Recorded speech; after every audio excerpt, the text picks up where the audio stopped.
Hello बच्चों, आज हम लोग पढ़ेंगे वाष्पन तथा क्वथन में अंतर। वाष्पन और क्वथन में क्या अंतर होता है। तो सबसे पहले ध्यान दीजिएगा, वाष्पन के लिए कोई निश्चित ताप नहीं होता।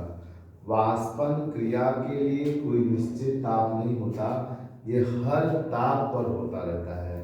वाष्पन क्रिया किसी निश्चित ताप पर न होकर यह हर ताप पर होता रहता है, चाहे जितना ताप ऊपर नीचे करते हैं। लेकिन क्वथन क्रिया एक निश्चित ताप पर होता है। क्वथन क्या होता है? एक निश्चित ताप पर ही पानी गर्म होता है। तो पानी की क्वथनांक कितना है? 100 डिग्री सेल्सियस। कितना है? 100 डिग्री सेल्सियस। इसी तरह से हर हर क्या कहते हैं, द्रव का, ठोस का, सबका क्वथनांक क्या होता है? निश्चित होता है। क्वथनांक कभी बदलने वाला नहीं होता है।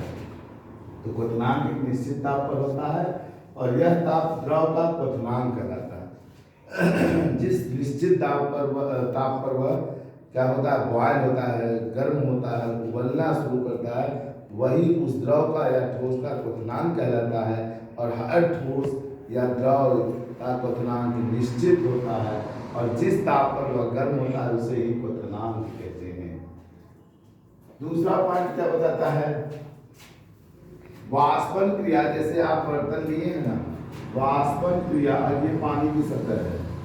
जब वाष्पन क्रिया करेंगे, गर्म करेंगे, तो सबसे पहले पहले सतह वाला अणु क्या होगा? क्या होगा? वाष्प बन के बाहर जाएगा। समझ में आ रहा है? जो सबसे ऊपर सतह पे अणु होंगे वही अणु क्या बनते हैं? सबसे पहले वाष्प बनते हैं। क्या बनते हैं? वाष्प। और वाष्प बन करके क्या हो जाते हैं? उड़ जाते हैं। ठीक। जबकि क्वथन में क्या होता है? इसमें द्रव के प्रत्येक भाग की अणु गैस बन करके, अब जब मान लीजिए वाष्पन नहीं कर रहे हैं और एक बर्तन में आप पानी लिए हैं या कोई चीज द्रव लिए हैं, तो जब क्वथन में गैस बनता है ना, तो यह भी गैस बनेगा, यह भी अणु गैस बनेगा, यह भी गैस बनेगा। समझ में आ रहा नहीं आ रहा? तब यह नहीं देखा जाता कि जो सतह का अणु होगा वही क्या बनेगा? गैस बनेगा। सब सारे अणु जहां से भी उड़ सके पूरा पानी क्या होता है? वाष्पित होता रहता है। वाष्पन एक मंद क्रिया है। वाष्प का बनना कैसी क्रिया है? मंद, धीमी क्रिया है। जबकि क्वथनांक एक कौन सी क्रिया है? तीव्र क्रिया है। कौन सी क्रिया है? जल्दी हो जाती है। अब आते हैं बच्चों, देखते हैं कि यह वायु के तेज प्रवाह से बढ़ जाता है। वाष्पन क्रिया देखा, गर्मी में तालाब के पानी में हवा खूब तेज चलता है, कितना दूर चलता है, वैसे वैसे पानी वाष्प बन करके उड़ता रहता है, कड़े सूखने लगती है। देखे होंगे नहीं देखे होंगे? या तालाब वगैरह में भी ऐसे देख सकते हैं। तो वाष्पन क्रिया अगर हवा तेज चलेगी तो पानी वाष्प बन करके ज्यादा उड़ेगा। जबकि क्वथन में क्या है? वायु के प्रवाह से या प्रभावित नहीं होता, वायु इस पर कोई असर नहीं डालती। अगर मान लीजिए किसी बर्तन में हम अवाष्पशील पदार्थ ले लें, कौन सा पदार्थ ले लें? अवाष्पशील। अवाष्पशील का क्या मतलब हुआ? जो वाष्पित ना हो, ऐसा कुछ चीज हमने पानी में मिला दिया। अब आप इसका वाष्पन करेंगे तो इसका वाष्पन कम होगा या देर से होगा? जल्दी होगा। देर से होगा। क्यों देर से होगा? कि शुद्ध पानी था, अब शुद्ध पानी में आपने चीनी या नमक मिला दिया, तो चीनी या नमक के कण भी तो पानी में विद्यमान हो जाएंगे। तो बताइए, जब आप पानी को गर्म कर रहे थे 100 डिग्री सेल्सियस में बॉयल हो जा रहा था, अब क्या वह 100 में बॉयल होगा? नहीं, क्योंकि उसमें क्या आ गई? अशुद्धि आ गई।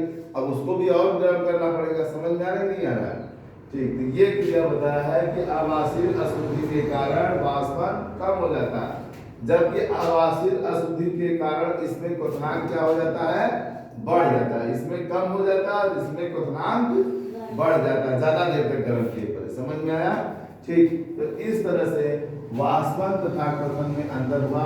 अब नेक्स्ट है वाष्प का गैस में अंतर। बहुत छोटा सा एक अंतर है, ध्यान दे देंगे तो आपको समझ में आ जाएगा। क्या कह रहा है? वह दाब तथा ताप, वह पदार्थ जो ताप एवं दाब की सामान्य दशाओं में, वह पदार्थ जो ताप और दाब की सामान्य दशाओं में ठोस या द्रव अवस्था में होता है, चाहे वह ठोस अवस्था में हो चाहे वह द्रव अवस्था में, किंतु विशेष दशाओं में गैसीय अवस्था में रहता है। कुछ विशेष ऐसी दशाएं आ जाती है जिसमें वह गैस में रहता है, तो यह क्रिया क्या कहलाती है? वाष्पन कहलाती है। जैसे